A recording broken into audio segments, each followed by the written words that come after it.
طاقت، پھر تکبر اور آخر میں ایک عبرتناک زوال۔ تاریخ ایسی کہانیوں سے بھری پڑی ہے۔ ایک قوم جو پانی میں ڈوب گئی، ایک تہذیب جسے تیز آندھی نے تنکوں کی طرح اڑا دیا، اور ایک طاقتور بادشاہ جسے ایک معمولی مچھر نے شکست دے دی۔ یہ صرف کہانیاں نہیں ہیں، بلکہ ایک ایسا پیٹرن ہے جسے ہم آج سمجھنے کی کوشش کریں گے۔ تو آخر قدیم بادشاہوں سے لے کر جدید دور کے ڈکٹیٹرز تک ان سب میں کون سی ایک بات مشترک ہے؟ یہی سوال ہمیں تاریخ کے ایک بہت گہرے پیٹرن تک لے جاتا ہے، جہاں طاقت کا غرور ہی زوال کی پہلی سیڑھی بن جاتا ہے۔ آئیے دیکھتے ہیں کیسے۔ ایکسپرٹس اسے تکبر کا چکر یا ہبرے سائیکل کہتے ہیں۔ یہ ایک ایسا فریم ورک ہے جو بتاتا ہے کہ عظیم سلطنتیں اور طاقتور لوگ کیسے اپنی ہی تکبر کے بوجھ تلے دب گئے۔ یہ چکر عام طور پر 4 مراحل پر مشتمل ہے جو ہم بار بار دیکھیں گے۔ پہلا، بے پناہ طاقت کا ملنا۔ دوسرا، اس طاقت سے تکبر کا پیدا ہونا۔ تیسرا، کسی اعلیٰ طاقت کو چیلنج کرنا۔ اور چوتھا، ایک عبرتناک زوال۔ تو آئیے اس چکر کو کچھ مثالوں سے سمجھتے ہیں۔ ہماری پہلی کیس اسٹڈی ان تہذیبوں پر ہے جہاں اجتماعی طاقت نے اجتماعی تکبر کو جنم دیا، اور انہوں نے ایک ایسی ہستی کو چیلنج کیا جو ان سے کہیں زیادہ بڑی تھی۔ شروعات کرتے ہیں قوم نوح سے۔ یہاں ہمیں تکبر کے چکر کا دوسرا مرحلہ بہت واضح طور پر نظر آتا ہے۔ 950 سال کی مسلسل دعوت کے باوجود انہوں نے پیغام کو یہ کہہ کر ٹھکرا دیا کہ یہ تو ہم جیسا ہی ایک عام انسان ہے۔ ان کا تکبر اس بات پر تھا کہ وہ اتنے عظیم ہیں کہ خدا ان کے لیے کسی معمولی انسان کو نبی بنا کر نہیں بھیج سکتا۔ اور پھر آیا تکبر کا تیسرا مرحلہ، کھلا چیلنج۔ انہوں نے صرف پیغام کو رد نہیں کیا بلکہ عذاب کا مطالبہ کر ڈالا۔ نتیجہ کیا نکلا؟ چکر کا چوتھا مرحلہ، ایک عالمی طوفان جس نے ہر نافرمان کو ڈبو دیا اور ان کے تکبر کو ہمیشہ کے لیے خاموش کر دیا۔ اب ذرا قوم عاد کو دیکھتے ہیں، جو تکبر کے چکر کے پہلے مرحلے یعنی طاقت کے حصول کی ایک بہترین مثال ہے۔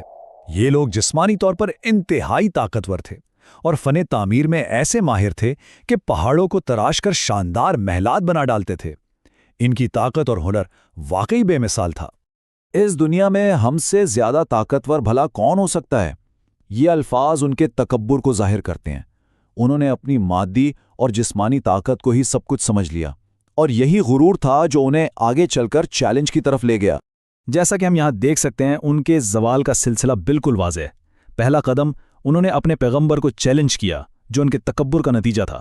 پھر دوسرا مرحلہ آیا، ایک ایسی تیز آندھی جو لگاتار 8 دن تک چلتی رہی، اور آخری انجام، ان کے طاقتور جسم کھجور کے کھوکھلے تنوں کی طرح بکھرے پڑے تھے۔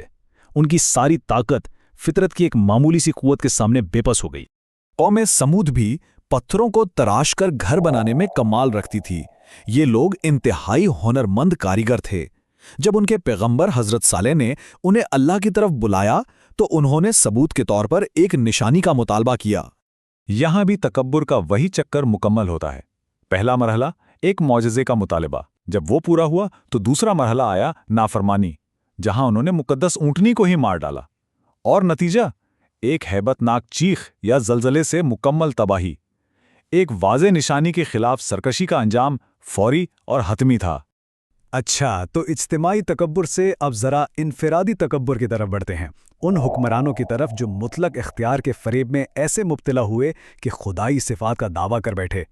عراق کا بادشاہ تھا نمرود۔ حضرت ابراہیم علیہ السلام کے زمانے میں اس نے خود کو خدا قرار دے دیا تھا۔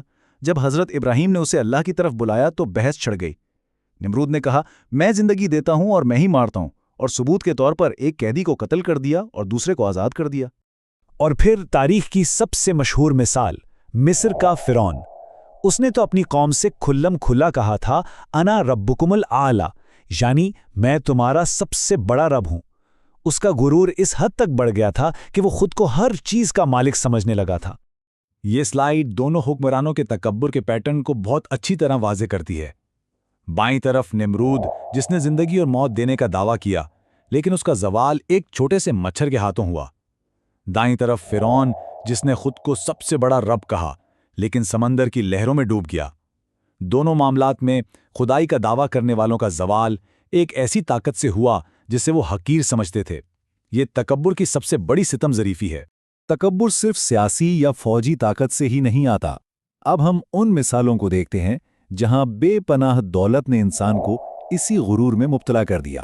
قارون حضرت موسیٰ علیہ السلام کے دور کا ایک شخص تھا۔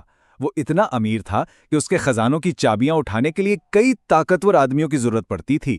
اس کی دولت کی نمائش ہر طرف مشہور تھی۔ یہ ساری دولت میں نے اپنے علم اور اپنی قابلیت سے حاصل کی ہے، یہ کہہ کر قارون نے خود کو ایک سیلف میڈ انسان قرار دیا اور کسی بھی اعلیٰ طاقت کے کردار کو بالکل نظر انداز کر دیا۔ یہ تھا اس کا چیلنج، اور اس کا زوال بھی اتنا ڈرامٹک تھا۔ زمین نے اسے اور اس کے خزانوں سمیت نگل لیا۔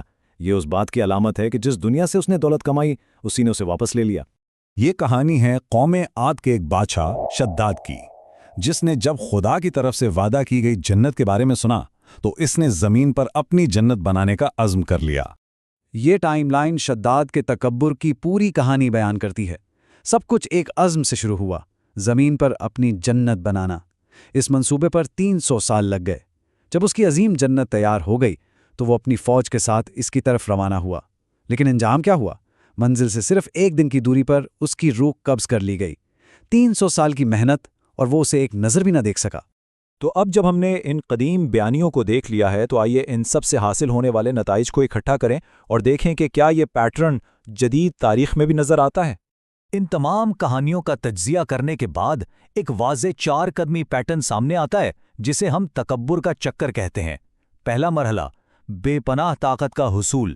دوسرا، تکبر اور سرکشی۔ تیسرا، کسی اخلاقی یا الہی نظام کو چیلنج کرنا۔ اور چوتھا مرحلہ، ایک ایسا زوال جو اکثر ایک غیر متوقع اور بظاہر معمولی قوت کے ذریعے آتا ہے۔ اب سوال یہ پیدا ہوتا ہے کہ کیا یہ پیٹرن صرف قدیم کہانیوں تک ہی محدود ہے؟ ہمارے ماخوذی مواد کے مطابق کچھ تجزیہ کار 20ویں صدی کے آمروں میں بھی اسی چکر کی جھلک دیکھتے ہیں۔ اس سلائیڈ پر اسٹالن، ماؤ اور پول پوٹ کی مثالیں ہیں۔ ان سب نے ریاستی الحاد کو فروغ دیا اور ان کے دور میں بڑے پیمانے پر انسانی جانوں کا ضیاع ہوا۔ بیانیے کے مطابق ان کا انجام بھی تنہائی، بیماری اور اقتدار کے خاتمے کی صورت میں ہوا۔ یہ ایک متنازع موازنہ ہو سکتا ہے، لیکن یہ اس بات پر غور کرنے پر مجبور کرتا ہے کہ کیا طاقت کے تکبر کا انجام ہر دور میں ایک جیسا ہی ہوتا ہے؟ تو اس سارے تجزیے کے اختتام پر سوال یہ پیدا ہوتا ہے کہ ان تمام کہانیوں کا اصل پیغام کیا ہے اور آج کے دور میں اس کی کیا اہمیت ہے؟ تو کیا یہ قدیم کہانیاں طاقت کے زوال کا ایک لازوال خاکہ ہیں؟ یہ ہمیں طاقت، انسانیت اور تکبر کی نوعیت پر گہرائی سے سوچنے کی دعوت دیتی ہیں۔ یہ ایک مسلسل یاد دہانی ہے کہ جب بھی طاقت غرور میں بدل جاتی ہے تو زوال ناگزیر ہو جاتا ہے۔ سوال یہ نہیں کہ کیا تاریخ خود کو دہراتی ہے، بلکہ یہ ہے کہ کیا انسانیت کبھی اس چکر سے سبق سیکھے گی۔